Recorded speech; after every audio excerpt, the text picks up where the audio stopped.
Hello, my name's Kent Curry, Rugby Development Manager for the Waikato Rugby Union. Today on the show, we have referee pin-up boy, Aaron Patterson. G'day, Aaron. Hi, Kent. How are you? Hey, firstly, mate, your nickname's Zinny. How did you get that?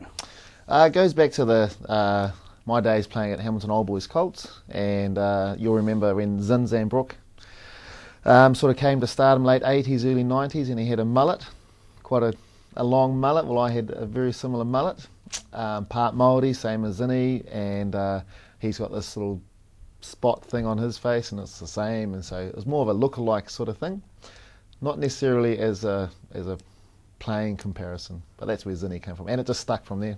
Yeah, because I actually got told, mate, that you're just as good as Zinny, so that's actually not right.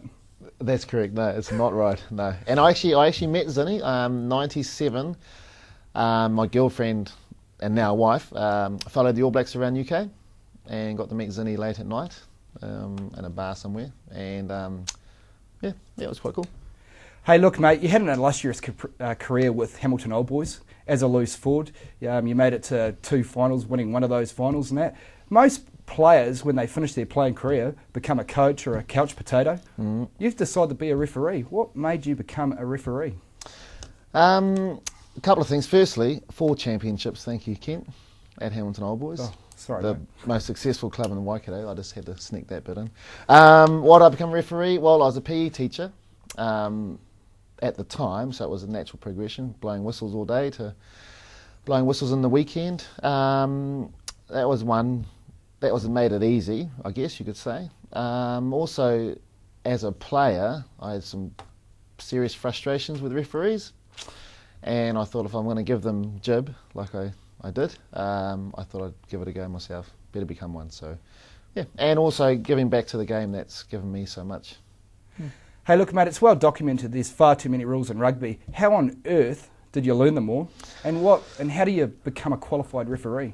Yeah.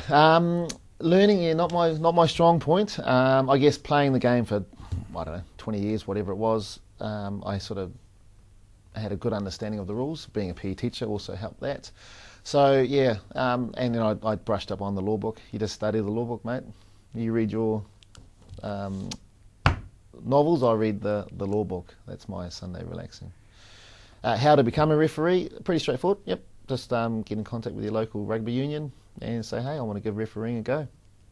Because most referees wear their shorts up, quite high and have tight shorts. I think tighter the better. You actually like that aspect of refereeing too, don't you? I'm breaking the trend, Kent. I'm baggy and hanging out. No. Yeah, you got to look sharp. Well, you've got to look the part, and part of looking the part is having your shirt tucked in, your socks pulled up, and hair nicely done. Nearly as the part. Actually, you've become a good referee. You got the part going.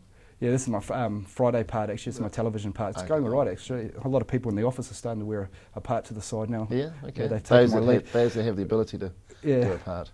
No, that's right. Hey, look, mate, you've lost 10 kg since you become a referee. I was speaking to Graham Bowen, my boss. Hello, Graham.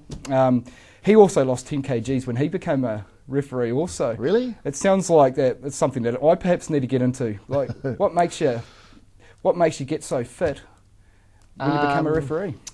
I'm fitter now than I ever was as a player. I don't go to the gym and do weights anymore. Don't need to do weights. You don't need to look good on the beach anymore. I've got my wife. So yeah, just you cover every part of the field when you're refereeing. You got to make every ruck. You can't hang out on the wing like I used to as a player. So you just got to be fitter.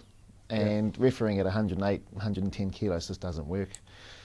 Took me 2 years to work that out. Yeah. So yeah, I just realised that for me, a good refereeing weight is 95 to 98, and yeah, if I want to be successful, that's where I sort of need to be. Yeah, pretty straightforward. Lighter you are, the better you are on the paddock. Hey, look, you guys get a fair bit of stick on the sideline, don't you? Oh, yep.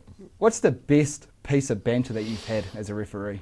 Yeah, you do. You get a lot of stick, actually, but you just block it out. You just naturally end up blocking it out. Like, I don't know, after being called, I can't say the word, but it rhymes with banker. After being called a banker 100 times from the sideline, you just sort of shut it out and you don't hear it. Yeah, what's the biggest lot of jib I've got? I don't know. Wear your glasses, ref, or open your eyes, or all those sorts of sorts of laughs. My phone's ringing, eh? Hey, which not. club has the most vocal crowd on the sideline? Well, I've got to be careful here because I'm refereeing them. Melville are pretty vocal. Yep, I like Melville. They're. I wish you would organise yourself, Kent, better. Marist are pretty vocal. Yeah. Yeah, they're probably up there. Actually, and Old Boys. Yeah. They chuck a bit of noise around. Hey, we've got to cut it short there, Zinny, but thanks very much for coming on the show, mate, and good luck for the rest of the season. You're welcome, thank you. Hey, if you want any more information on community rugby, please go to mulucommunityrugby.co.nz. He's Peter Pumpkin Patter here in Matamata. Katrina will be back with you after the break.